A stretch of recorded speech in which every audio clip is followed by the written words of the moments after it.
मैं नरेंद्र दामोदर दास मोदी ईश्वर की शपथ लेता हूं कि मैं विधि द्वारा स्थापित भारत के संविधान के प्रति सच्ची श्रद्धा और निष्ठा रखूंगा। मैं भारत की प्रभुता और अखंडता अक्षुण्ण रखूंगा।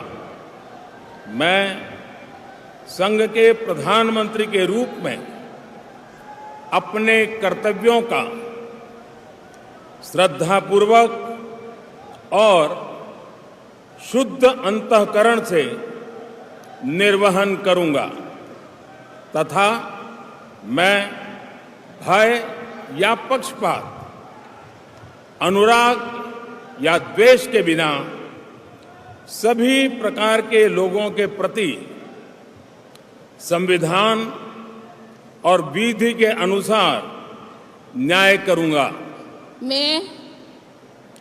मैं नरेंद्र दामोदर दास मोदी